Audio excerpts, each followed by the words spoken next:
In this video we'll be looking at the weak session IDs category on DVWA, and the description here says this page will set a new cookie called DVWA session each time the button is clicked. We've got our security level set to low as usual, you can see here, and if we check our help section to see what this is all about, it says knowledge of session ID is often the only thing required to access a site as a specific user after they have logged in. If that session ID is able to be calculated or easily guessed, then an attacker will have an easy way to gain access to user accounts without having to brute force passwords or find other vulnerabilities such as cross-site scripting. So in fact in the next labs we'll be looking at some cross-site scripting examples where we could inject some JavaScript to steal a cookie and say like alert document.cookie alert document.cookie, oops. And so if we were to, obviously an alert's not much good there, but if we were to send this to our web server, perhaps we could inject an image source which will try to load our website and try to call the directory which is set to the cookie value, and then in our logs, obviously it won't exist, but in our logs we'll then see what the value was sent across. But yeah, I'm rambling. Let's focus at the challenge on hand. The challenge at hand. And the load level says the cookie value should be very obviously predictable. So let's close this. Do we have a cookie value that's been set yet? We've just got a session ID and our security to low, so nothing new there. Let's view the source as well. And we can see here in the source that there's a post. We can make this post request by clicking generate, and if there isn't a session, if there isn't a last session ID cookie set, it's gonna create one and set it to 0. If it is set, then it's gonna increment it, and it's creating that as a session, and then it's setting the cookie here, DVWA. So if we send this post request, it should create a cookie set to 1. Let's set it again and refresh our cookie, and it's set to 2 now. And if we go to our proxy, let's send that to the repeater. This is with the session value equals, this is the session value equals 1, okay. Send it to the repeater, send, and we get back set cookie is equal to 3. Let's send that again, is equal to 4.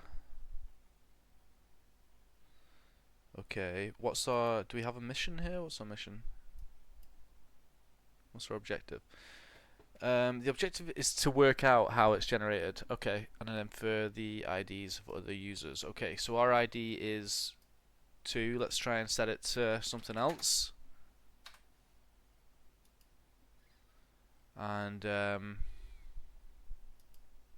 it just set it to 5 there anyway. Let's well, I mean, essentially the idea is here anyway. We could put in somebody else's cookie and say this is our cookie value, and then it'll come back.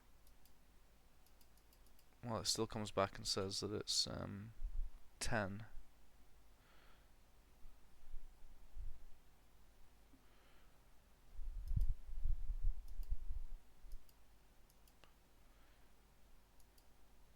So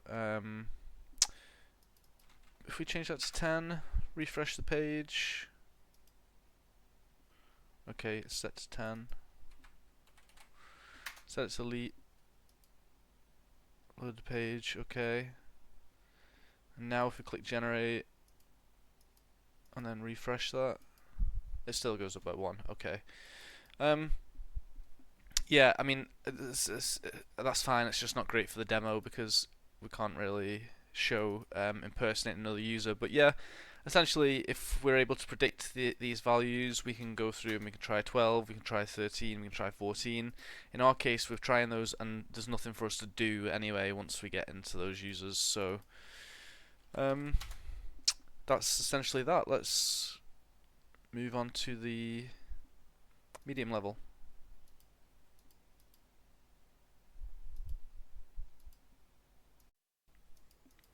So let's check the help, and we'll see that for the medium level, the value looks a bit more random than on low, but if you collect a few, you should start to see a pattern. Let's generate and hit F12. Take a look at what cookies we've got. We've got this DVWA session. Let's generate and then refresh that. Okay, we'll be able to see it a bit better if we put this in the repeater. So let's send to repeater, send that off, we get back a new value, send it off again, yep, and we can see it incrementing very slowly, but essentially this is our date and time. Date time converter epoch. This is the current time on Unix, which is based on, as you'll see there, the time since this started at the 1st of the 1st 1970. So time after 0, so every second it goes up, and oh, it might cause problems. 2038. Okay, so we can put in our timestamp there, convert it, and we'll see that it comes up with the timestamp that we used. So again, I can't really demonstrate stealing another account because there isn't, and it's not going to give us any kind of feedback, but essentially we have a time value there, so if we could just try modifying the cookie value and refreshing to see if we get access to another user's account, since that's all they're basing on. And that's the medium. Let's go and take a look at the high and go back to weak session IDs. And the help section this time says, first work out what format the value is in, then try to work out what is being used as the input to generate the values. Extra flags are also being added to the cookie. This does not affect the challenge, but highlights the importance, or whatever. Okay, so let's hit generate. Our cookie is, okay, we still have our time and date one showing there, but we have one there. Let's generate again. Refresh our cookie. Okay, it's changing again. Looks like an MD5 hash. Let's send this to the repeater. And look at our cookie. Yeah, we've got another hash back. Each time we send this, we're getting a different hash. If we were to take this into our terminal and say hash ID, giving us some suggestions, probably an MD5. What if we, well, let's just go to crack station.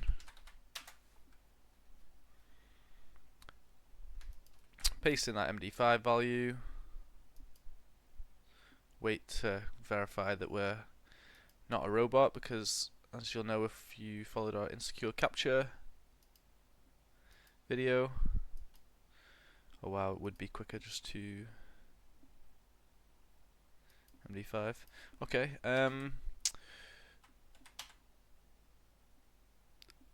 we could use I love the way Linux likes to mix it up between the -h and the -- help. Okay, we got it. So crack the hash, and we see that the result there is 10 for that hash,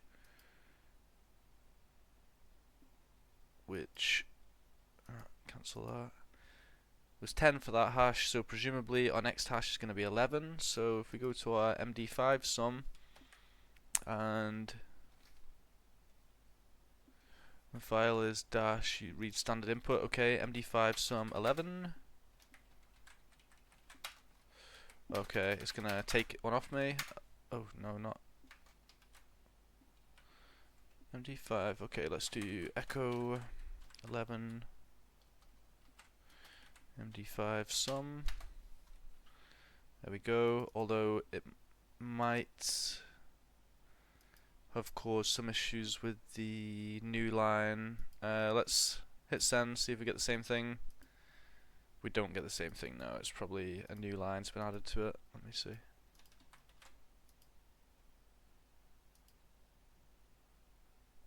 Not found. Yeah. Okay. Okay, I don't know an easy way to do that with just MD5 sum here. Maybe we're just putting it into a file out of interest. Let's new 11 and we'll do MD5 sum new. That gave us the right hash. Okay, we could also maybe do open up the Python interpreter and say from pwn import all, and then we could say print MD5 sum 11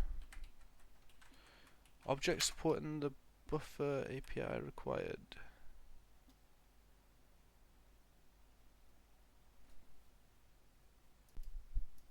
That's interesting. I don't know what that error is about.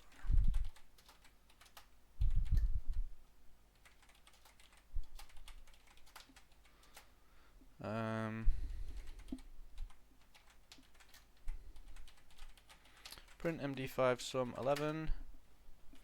Oh.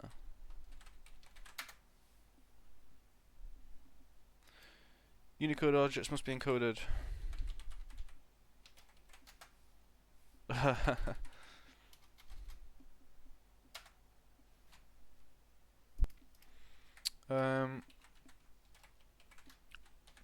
Let me try UTF-8 here. Okay, no, alright, cool. I'm gonna stop wasting time. This isn't really anything to do with the challenge. We've got our solution. We know that this is the hash of the number, so we could potentially go through and use Burp Suite to do some of this. So we could set up, let's see if actually the intruder has a hash option.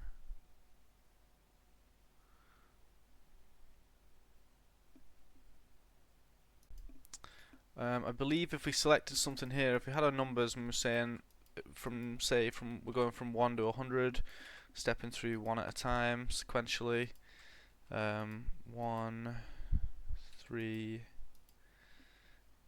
0 0, and then payload processing. We could add here, add encode. We've got encode, decode, hash, so we could add hash.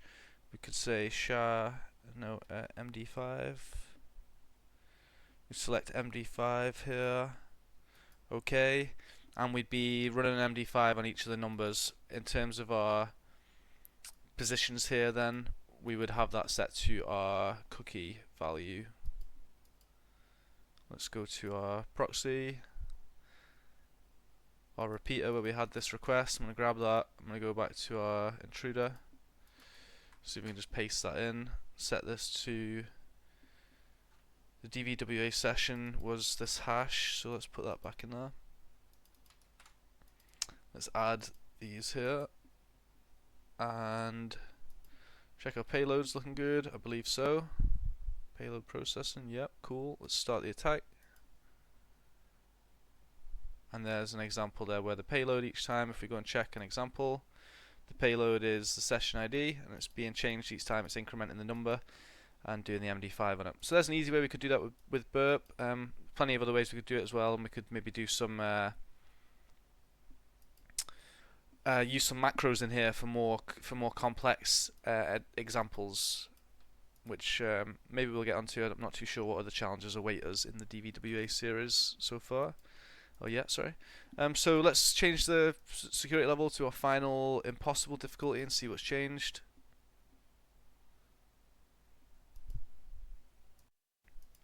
So if we check the help section, see what they've done to secure this. It says cookie value should not be predictable at this level, but feel free to try, as well as the actual flags of cookies being tied to the domain and the path of the challenge. Okay, so let's check the source out and see what actually changed there. We didn't bother doing that between the last levels. So we had our weak one, it just incremented each time. We had our medium one, it set it equal to the time.